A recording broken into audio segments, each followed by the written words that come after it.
Friends, welcome to my YouTube channel. और आज हम जिस टॉपिक के बारे में पढ़ रहे हैं वो है ट्रिगोनोमेट्री। Okay, clear? कौन सा चैप्टर स्टार्ट करने वाले हैं? ट्रिगोनोमेट्री। तो किसी भी चैप्टर को पढ़ने से पहले उसका बेसिक डेफिनेशन हमें पता होना चाहिए। तो लेट्स स्टार्ट। ट्रिगोनोमेट्री, यहाँ पे मैंने शो भी किया है डायग्राम के थ्रू कि ट्रिगोनोमेट्री दो शब्दों को ब्रेक करके बना है। और ये दोनों जो भी वर्ड्स लिखा है ना, वो कौन से वर्ड है? ग्रीक वर्ड है। तो ट्रिगोनोमेट्री कौन से दो वर्ड से बना हुआ है? ट्रिगोन और दूसरा मेट्री। तो ट्रिगोन का मतलब क्या होता है? ट्राइंगल। और मेट्री का मतलब क्या होता है? मेजरमेंट। अगर कहीं पर भी हम किसी भी ट्राइंगल का मेजरमेंट के बारे में पढ़ेंगे तो उसी को क्या बोला जाता है? ट्रिगोनोमेट्री। Okay, that's clear. और इस चैप्टर को स्टार्ट करने से पहले ना कुछ बेसिक फंडामेंटल्स जो हम लोग बेसिक क्लासेस में पढ़ कर आए थे उसको जानना पहले बहुत जरूरी है। तो लेट्स स्टार्ट। ट्रिगोनोमेट्री पढ़ने से पहले हमें पता होना चाहिए कि एंगल्स क्या होते हैं। एंगल्स क्या होते हैं? बहुत सारे तो न्यूमेरिकल्स बनाए होंगे क्लास 6 में 7 में, जहाँ पे ट्राइंगल बना हुआ रहता है, दो एंगल्स दिया हुआ रहता है, तीसरा एंगल्स निकालना रहता है। तो उसको जानने से पहले हमें पता होना चाहिए कि एंगल्स क्या होता है। तो लेट्स से मान लो हम एक रे ड्रॉ करते हैं। इस रे का नाम क्या है? ओए। क्या इस रे का नाम? ओए। इस पेन का एग्जाम्पल ले लीजिए। पेन एक क्या है? रे है। कौन सा रे? ओए। अगर मान लो इस पोजीशन से इस पेन को हम ऐसे रोटेट कर दें, किया ना रोटेट, इस ओए पोजीशन से एक नया पोजीशन लिया। लेट्स से ये पोजीशन कौन सा है? ओबी। इस केस में क्या हो गया? पेन का मूवमेंट। क्या हो गया? मूवमेंट। पेन पहले यहां था, अब रोटेट होके कहां पर आ गया? ओबी पोजीशन पे। इसी को क्या बोला जाता है? एंगल्स। देखो तो ये बड़ा सा मगरमच्छ का मुंह बनाया है ये पेन, अभी वाला मेरा हाथ मुंह बनाया है ना, इसको क्या बोला जाता है? इंक्लिनेशन या फिर झुकाव। देखो यहां पर कुछ ओए पॉइंट से रे ओबी पॉइंट पर पहुंचा तो यहां पर एक क्या हो गया? इंक्लिनेशन हो गया। और इसी इंक्लिनेशन को हम क्या बोलते हैं? एंगल। और एंगल का सिंबल कैसे होता है? ऐसे। और इसको हम पढ़ते क्या है? थीटा। क्या बोलते हैं? थीटा। अगर किसी रे का मूवमेंट इनिशियल पोजीशन से टर्मिनल पोजीशन पर हो जाए, टर्मिनल बोले या फिर फाइनल बोलो, सिंपल सा लेम लैंग्वेज में समझते हैं। अगर किसी भी रे का मूवमेंट इनिशियल से फाइनल पोजीशन पर हो जाए और उन दोनों के बीच में कुछ इंक्लिनेशन हो जाए, और वो जो इंक्लिनेशन होता है उसी को हम लोग क्या बोलते हैं? एंगल। और एंगल का सिंबल क्या होता है? थीटा। और इसको बोलते क्या है? थीटा। तो समझ में, ये क्या है? एंगल। इसको क्या बोलते हैं? इसी को तो हम लोग बोलते हैं एंगल। और एंगल का सिंबल लिखने में किसी को कोई दिक्कत नहीं होना चाहिए। ऐसे क्यों लिखते हैं ना, क्यों पूरा क्यों ना लिख के ऐसे थोड़ा सीरियस कर दो। यही क्या हो गया? थीटा। यहां तक समझ में आ गया। और ट्रिगोनोमेट्री में बेसिकली हम लोग एंगल्स के बारे में तो पढ़ते हैं, लेकिन जो टाइप एंगल के तो बहुत सारे टाइप होते हैं ना, हम सिर्फ और सिर्फ किसके बारे में पढ़ेंगे अभी क्लास 10th में? एक्यूट एंगल के बारे में। कौन सा एंगल के बारे में? एक्यूट एंगल के बारे में। तो एक्यूट एंगल क्या होता है? ऐसा एंगल, एंगल का सिंबल क्या होता है? थीटा, जो 0 डिग्री से बड़ा हो लेकिन क्या होना चाहिए? 90 डिग्री से छोटा। इसी को क्या बोलते हैं? Acute angle. तो अब तक हमने ट्रिगोनोमेट्री में क्या क्या सीख लिया?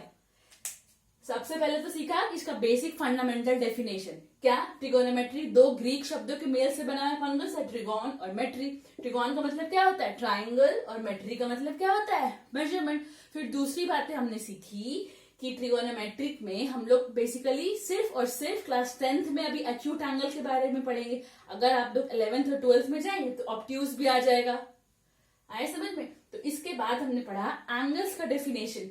एंगल्स क्या होता है? मान लो अगर ये कोई रे है, इस रे को इस पोजीशन के अबाउट ऐसे घुमा दिए। पहले तो ऐसे था, अब ऐसे हो गया। तो देखो इन दोनों के बीच में क्या हो गया? कुछ ना कुछ इंक्लिनेशन हो गया, झुकाव हो गया। यहाँ पर कुछ एंगल बन रहा है ना, उसी एंगल को किस सिंबल से डिनोट करते हैं? थीटा से। यहां तक समझ में आ गया? Okay, let's move up ahead.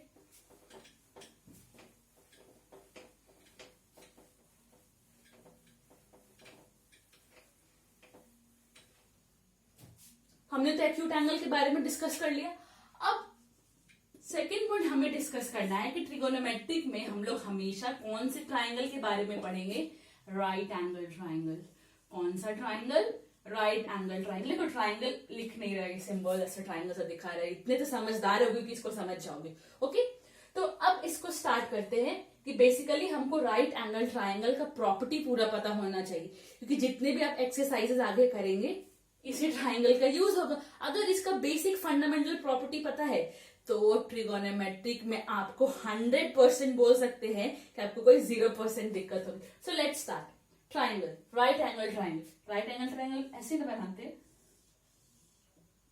A B C, that's enough. क्या ऐसे ही बनाते हैं ना? राइट एंगल ट्राइंगल का सबसे पहला प्रॉपर्टी क्या होता है कि वन एंगल, ये कॉपी में नोट करते जाना अगर नहीं पता होगा तो, if you are knowing it's fine.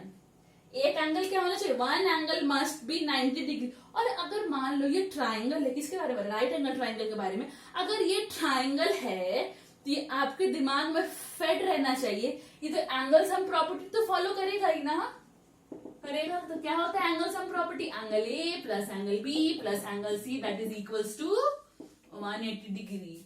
Okay, ये तो सबको पता होगा। और तीसरा पॉइंट ये होना चाहिए, पाइथागोरस थ्योरम फॉलो करना चाहिए। कौन सा, पाइथागोरस थ्योरम। इसके बारे में अभी बहुत डिटेल में बात करेंगे। पाइथागोरस थ्योरम क्या होता है, P square plus B square equals to H square. P को क्या बोलते हैं, परपेंडिकुलर। बी को क्या बोला जाता है, बेस। और एच को क्या बोलते हैं, हाइपोटेनस। क्या बोलते हैं, हाइपोटेनस। तो राइट एंगल ट्राइंगल का प्रॉपर्टी क्या होता है, first of all it should be a triangle. Okay, that's clear. और ट्राइंगल है तो एंगल सम प्रॉपर्टी तो फॉलो करेगा ही। क्या होता है, angle A plus angle B angle C equals to 180 degree. मतलब सारे एंगल का सम क्या होना चाहिए, 180 डिग्री के बराबर में। और फर्स्ट पॉइंट क्या है कि एक एंगल तो कम से कम क्या रहना चाहिए, 90 डिग्री। थर्ड पॉइंट क्या बता दिए, ये कौन सा थ्योरम फॉलो करता है, पाइथागोरस थ्योरम। मान लो ये कोई एंगल है थीटा, इसके सामने क्या है, पी लिख दिए, ये बी लिख दिए और ये क्या लिख दिए, एच। इसी को ना बोलते हैं P square plus B square equals H square. यही क्या हो गया हमारा पाइथागोरस थ्योरम। और ज्यादातर पूरा ट्रिगोनोमेट्रिक में आपका यही फॉर्मूला लगा के काम चल जाएगा। इसको बोलते हैं ना काम खत्म। इसी फॉर्मूला के थ्रू आपका पूरा काम खत्म हो जाएगा। एंड यू विल बी, इस चैप्टर को पढ़ने के बाद में आपको ऐसा कॉन्फिडेंस लगेगा, you will feel relaxed after studying this chapter and you will be able to solve all the questions. So let's start.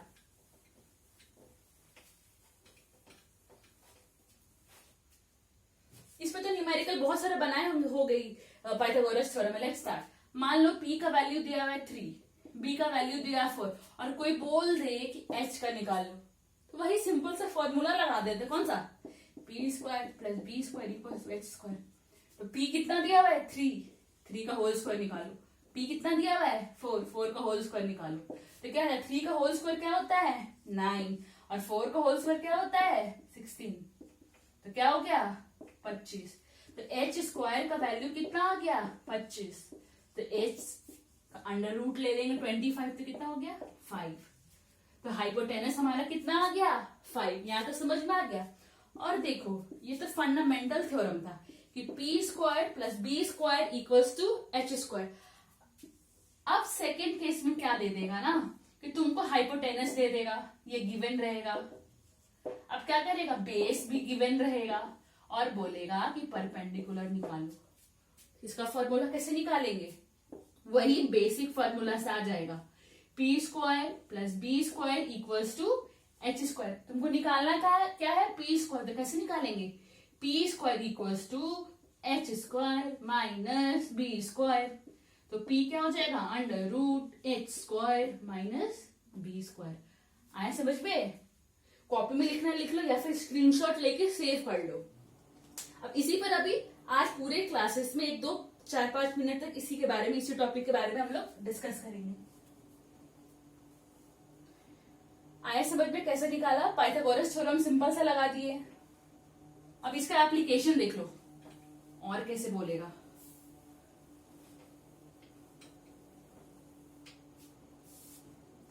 अब देखो यहाँ पर क्या है ना, मान लो इसका साइड दे दिया 5, ये h दे दिया तुमको 30 और बोलेगा p निकालो। तो कैसे निकालेंगे, वही वाला फॉर्मूला लगा देते, p square plus b square equals to h square. तो b का वैल्यू कितना दिया हुआ है 5 को स्क्वायर कर दो, प्लस b स्क्वायर तो दिया हुआ नहीं तो इसको x मान लेते हैं, x स्क्वायर, h स्क्वायर कितना दिया हुआ है 13 स्क्वायर, तो x square 5 square plus x square equals to 169। X square कितना हो जाएगा 169 माइनस 25, तो एक्स स्क्वायर कितना हो गया 144। तो क्या ले लेंगे 144 का अंडर रूट, ये किसका स्क्वायर होता है 12 का। So we get here b का वैल्यू, p का वैल्यू कितना आ गया 12। यहां तक समझ में आया। अगर ये फॉर्मूला नहीं किसी को पता होगा ना कि कैसे p निकालते तो पीछे कर लेना और मुझे कमेंट बॉक्स में लिख के बताना कि बेस का फॉर्मूला क्या होगा, कैसे डिराइव करके पूरा दिखाना। तो समझ में आज की क्लास में हम लोगों ने क्या क्या पढ़ा, ट्रिगोनोमेट्री पढ़ ली, उसका डेफिनेशन पढ़ लेगी वो कहाँ से डिराइव हुआ है, फिर एंगल के बारे में पढ़ा, फिर एक्यूट एंगल के बारे में पढ़ा और फिर हमने लास्ट में राइट एंगल ट्राइंगल के बारे में पढ़ा। तो जो पूरा ट्रिगोनोमेट्री चैप्टर है ना राइट एंगल ट्राइंगल के इर्द गिर्द ही घूमेगा, जैसे धरती सूरज की तरफ चक्कर लगाती है ना, वो पूरा खेल राइट एंगल अगर अच्छे से होगा तो तुम्हारा काम तमाम हो जाएगा। तो यहाँ तक समझ में आ गया। सो आज की क्लास में बस इतना ही पढ़ेंगे और नेक्स्ट क्लास में हम लोग ट्रिगोनोमेट्रिक रेशियो स्टार्ट करेंगे। अगर कॉन्सेप्ट अच्छे लगे तो लाइक प्रेस करना, अगर थ्योरी अच्छे से समझ में आए तो सब्सक्राइब प्रेस करना। Okay, till today, enjoy your study, enjoy yourself. Until then, bye-bye and see you in next class.